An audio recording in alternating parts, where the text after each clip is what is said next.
All right. Well, I think just first of all, just really proud of our guys the way they came out last week, and going against Syracuse, and team we had a lot of respect for and did a great job. I think our coaches and players prepping for that game last week, and it really showed right from the start, and pretty much took it out of control for them in the second half, and got a nice win on a great day for obviously Lamar and our program. It was a great celebration. With that, that was really neat to be a part of, to witness that, and particularly, at halftime we had such a good lead, and you come out in the second half, and he's still on the field. We're trying to warm up. We got the band out there, and but that was pretty cool to be able to see Lamar for that. And then he came in the locker room and talked to our guys. That was neat, and so. It was just an honor for me. I didn't coach him, but heard so much about him, to be around him, for that day and that special occasion, which was pretty neat. We'll remember that forever. So. But for us, more importantly, to get that win, that was huge. And then now, it's a short week, which is always challenging. As you look back to our first part of the season, we had to play 3 games in 12 days, and our guys handled that well. So we've been able to do this before and handle it well. So we had a good practice last night. It was a little bit longer than what a normal Sunday would be. And then today, we're going to practice tonight a little bit later to give our coaches time to prep. And this will be like a Tuesday, Wednesday combined into one, which is always difficult. And then tomorrow for us is our walkthrough. So this week's going to fly by. Then we'll be on the plane on Wednesday. So, anytime you're playing a short week like this, I think you got to scale back a little bit. You can't do a ton of things because you just don't have time to work it, and then get our guys to play fast. That's our whole key.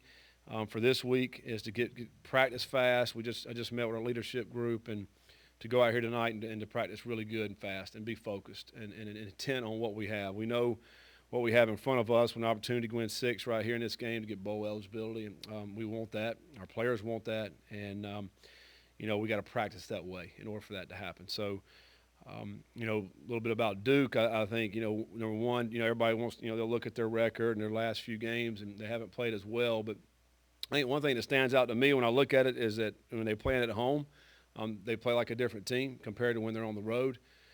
They've played 4 out of the last 6 on the road, which has been difficult. They started the season off 3-1, and all those 3 wins were at home. And then the 2 losses at home this year, they had Georgia Tech. It was 31-27. Georgia Tech had to go, I think, 90 yards with no timeouts to win it, and they did it. And then, they played a Pitt team, which is arguably one of the best teams in the ACC, and, they scored 29 on Pitt, which I think is a really good defense. So they have played a lot better at home. And, the last week, their starting quarterback didn't play. They had to play a freshman quarterback, and they ended up making a switch at halftime and played another freshman who actually, the second one, I think, rushed for over 100 yards, and they did some good things. So, not really sure who their quarterback will be this week. They have one of the best running backs in the country, Durant, who is an outstanding running back. His rushed over 1,000 yards, pretty similar, really, probably, to the guy we had last week we had to face, who was another outstanding running back as well. So, we know what's at stake. I think offensively they've put up some good numbers on their offense, and so obviously defense needs to have a great week this week and being able to prepare for them. So again, we're looking forward to it. Headed down to Durham, where I was born and grew up, and I've never played or coached in Wallace Wade Stadium, and I grew up 5 minutes from it. And so this is going to be pretty cool for me to be able to go back to my hometown and where I grew up, to be able to coach and play in this stadium. It's actually where I went to my first football camp when I was 7 years old. Steve Spurrier was the offensive coordinator back then. It was a long time ago. So a lot of history there, but I'm excited about going back and playing in this stadium. Scott, and you look at big opportunity to be bowl eligible with the win against Duke. Do you talk to the guys about it, and then just the opportunity to be bowl eligible 2 out of your first 3 years here, and knowing last year was last year, but what would that mean for the program? Yeah, we certainly talked to our guys about it. I think that's a goal of ours. We set out at the beginning of the season, and we're certainly we're right there on the cusp of it. So I think it's the elephant in the room. We want to talk about it. We know what we're playing for this week. We know what we're preparing for. It's great motivation for us, and it's exciting. I think, and you talk about being just maybe the second 2 out of 3 years, our first 3. I think it's great. It's what we want to do. We'll be playing for bowls every year, contending for those championships. We talk about how you want to finish the season. I think everybody remembers that, and it also propels you into the next season. It propels you into recruiting, all the things that can happen. And so yeah, it's an exciting time for us. And man, we're excited to be able to get out on the field, and albeit a short week. We're playing Thursday night on national TV. I think that's awesome too for our program. I know recruits across the country are going to be watching that, and also our fans. So yeah, we're excited about it. Scott, obviously Duke's kind of struggled a little bit this season, and it's on a short week. Do you think the prospect of being bowl eligible in this game and coming off will kind of help with the energy levels in this game and maybe kind of snuff out any sort of complacency that might arise? Yeah, I mean, I hope so. That it is all about our preparation. So there's great motivation, for this game so we can have that extra 3 weeks of practice to get ready to go play another bowl game. And I think for us, man, we've been on the cusp of a lot of these games, and our guys continue to fight and strive to get on top and win these games. We finally put one together with complete team win, and that's encouraging. Hopefully our guys are fired up to know that, hey, this is the way we can play. No matter who we're playing, let's go out and let's put this thing together. And, against a team that, it doesn't matter who you play. Anybody can beat you, so you better be ready to rock and roll.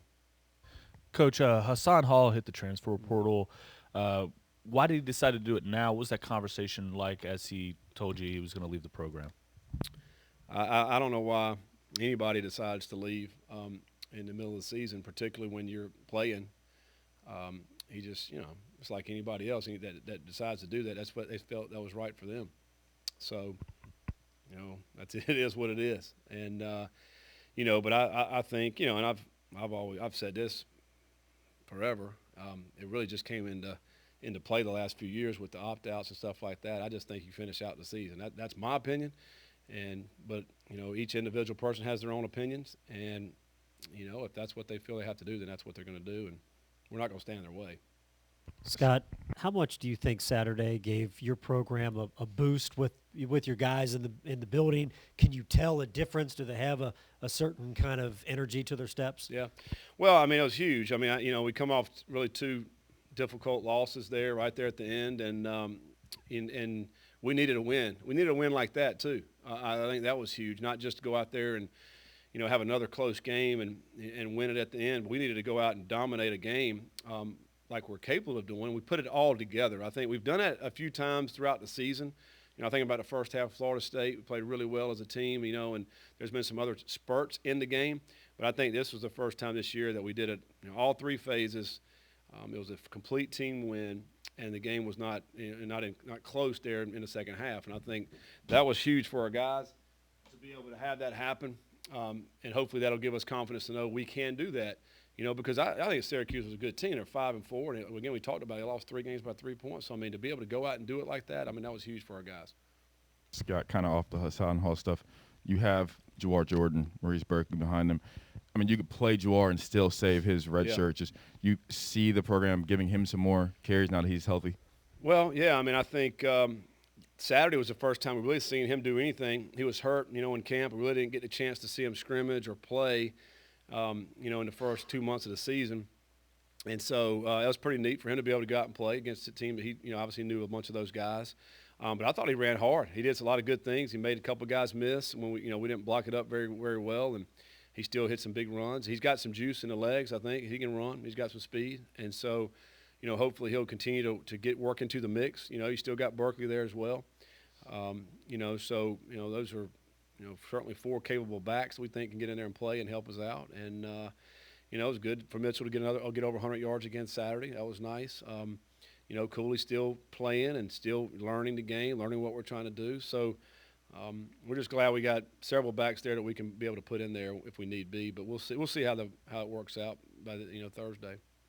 Scott, obviously Duke has one of the more underrated backs in the league in Mateo Durant. Mm-hmm. Given how the defense has played over the last several weeks against the run, like against Sean Tucker, NC State's duo, how confident does that make you that the defense will be able to hold up its end of the bargain and continue on their trajectory they're going? I think, it gives us great confidence to know we got to stop the run. We know that. So our prep today defensively would be, we got to stop the run. We know that's a strength of what they're trying to do.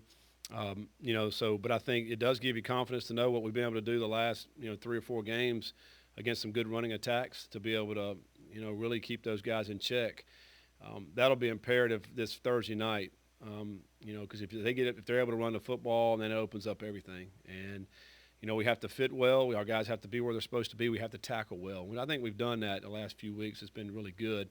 Where we've gotten hurt defensively is, in the throw game, giving up some big plays in the throw game and that type of thing. But I thought we did outstanding Saturday with that as well, holding them to 40-some yards passing. So, but I think if you do shut the run game down, then obviously your defense plays a lot better in the throw game as well, just because they can't play action as much. If they do throw it, it's easy to see what's happening.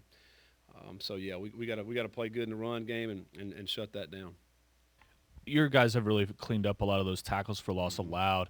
Strangely, though, the third down percentage is like way down. Like, how do you kind of explain that? It seems like it shouldn't correlate. No, I know. We've done a lot better, getting in manageable down and distances. We've actually done really good in third and long this year. That's probably one of our better ones. We've not been good in the third and short and third and medium, which is unbelievable to me. And it's hard to explain. We can obviously go back and we look at the film and we see, I feel like it's just one block here or one throw here or one route here, and it just so happens to be on some of those third downs. And I thought Saturday we did better on third down.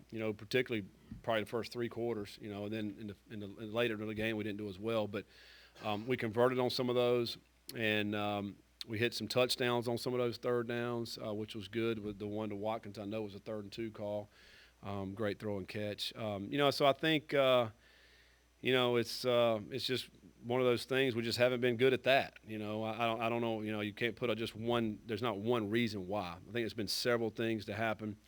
I remember one of the third and shorts on Saturday. We ran inside zone, and we get beat across the face. They hit us in the backfield. I mean, it's just, so it's just one block here, one throw here, to be able to get those. And we got to do better at it.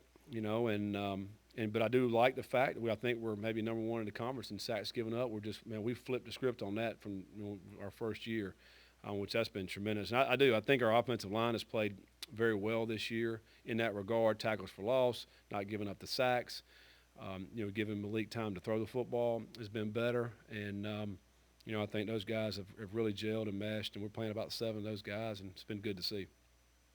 Scott, Amari Huggins-Bruce, 2 touchdowns. I mean, he's come a long way from the UCF, or I think it was the EKU game where he dropped the first, his surefire touchdown. Just kind of talk about his growth and kind of where you see his trajectory. He seems like a guy who can make plays with the ball. Yeah, I mean, he's still learning. We're still learning. He's learning the offense and where we're trying to put him in that. He's playing that slot receiver, which we do a lot of things with that receiver, with the motions, fly motions, jet motions, and all those type things. We were able to get him loose on some of those Saturday, which was good. I think when you see what he can do when the ball's in his hand, he's very explosive, and he's fast now. He's not one of these guys have to get going a little bit. He also runs scared, which I like, because he's not really big, so he don't want to get hit by those guys. So he turns on the afterburners, and I tell you, he broke tackle Saturday, which was good, because he's not that big. And then he lowered his head, and there at the goal line and tried to get that touchdown. He got it. So. I think he's got a lot of potential. It's really going to be up to him, how much you want to continue to work. And I talked about it Saturday, how Tyler Harrell's worked himself into where he's at right now, because he was an extremely hard worker, and he's still working at his craft to get better as a route runner. But it's paying off for him, and I think, Huggins could be the same way if he'll continue to work. He's got tons of potential in that slot, and I think that's where we lacked, I thought, in the Clemson game was the slot receiver. We didn't get much production out of that, which I'm glad we did this past week. We got to continue to be able to expand on that position. Is he stronger than people give him credit for? I think probably, but I do think there's a lot of quick twitch in there in the muscles where he's very explosive. So, when you're like that, and here comes a defender with, you're going to explode up into him. You're able to break some of those tackles. And he's got pretty good vision as well. And he's got good hands. I mean, he can catch the football. So for him, it's just a matter of continuing to learn the offense. And I think the more he learns, the more things we can do with him, and then the better he'll be. You mentioned that you camped at Duke when Spurrier was there. I mean, you grew up 5 minutes from there. I mean, could you just expand on your time in that area in Duke? And well, where I grew up right there, again, it was right beside Duke University, and I ended up, my rec league team that I played with was Hillendale. That was where I went to elementary school, which was, again, 5 minutes from Duke. We played in a county stadium there growing up when I was 7, 8, 9, 10, 11, 12, and we had a concession stand at Duke where my mom worked and sold out of the concession stand. But that's how we raised money for our rec league team. And us players had to sell 10 programs to get into games free. And so I grew up going to every Duke football game from the time I was 7 to 12. Was always out there, hustling those programs, and so we could get into game free. And usually when we got into games, we'd just go play football and try to find some grass field or something. We didn't even watch the games, but as kids, we're just trying to play. But I just remember going to a bunch of those games and just experiencing that Duke football back in the day. And I never really pulled for them or anything, but we were just right there. That was just kind of one of the things we did. We went to Duke football games every Saturday, and after we finished playing, and it's kind of funny because, and then I tore my ACL in high school, and I had to do all my rehab in the press box right there at Wallace Wade. It's where they had an orthopedic clinic. So I was there my junior year of high school. I was there every day doing that. So I spent a ton of time there, and I camped there a bunch, but I've never played there. I never coached there. And so, and there's been a lot of changes over the years. They used to have a track around their field. They took the track out. They built the indoor back behind the stadium there. They got the practice fields. I mean, it's a great setup now compared to what it used to be. And, it's just, for me, it's just really cool as a kid growing up, loving football. And I was always in that stadium but had never been there. It's going to be awesome to be able to go back and play in that stadium. Scott, with a short week coming up, where's the team at health-wise outside of the obvious guys who are out for the season? Yeah, we're actually, man, in great shape. That was one of the things I was talking to Matt earlier, particularly having a short week and not having anybody dinged up. We played a bunch of guys on Saturday, and so we were able to get some of the starters out, and we're in really good shape. Everybody's good to go. We don't have anybody that's not. Cunningham's healthy. I'm trying to think anybody. I think everybody came out of that game, very healthy, and trying to get back Wilson. Is it Wilson? Cam. Yeah, Cam. He's been out for a few weeks. Trying to get him to practice. He may be close to being ready this week. It's going to be close. It's a short week. I think it was Saturday. He'd definitely be ready. But he'll be one that we're trying to. He's practiced a little bit yesterday, so we'll see where he's at. But everybody else is good to go. Yasir Abdullah has 9 sacks on the season. What can you say about his production and getting to the quarterback this season? Yeah, he's had a great year. He's, I think he's second in ACC in sacks. One of the top tackle for loss guys. He's had just an outstanding year coming off the edge. He's got a motor. He's gotten bigger and stronger over the offseason. And, I think what we're trying to do scheme-wise is free him up and put him one-on-one with some guys, and he's able to beat those guys. Again, I think he's going to continue to get better and better. He's a hard worker. And proud of our defense. We're close to 30 sacks on the season right now with a couple games left, and which is I don't know where it's at. Rocco would know, but I mean we hadn't had that many in a while, and 2016. So yeah, that's pretty good, and hopefully we'll continue to elevate this number. And but he's been a big part of that, along with the defensive line. They've been getting after the passer, which has been really good to see. And but hopefully Yasir will continue and be one of the top sack guys as we head throughout the end of the season. All right, thanks, guys.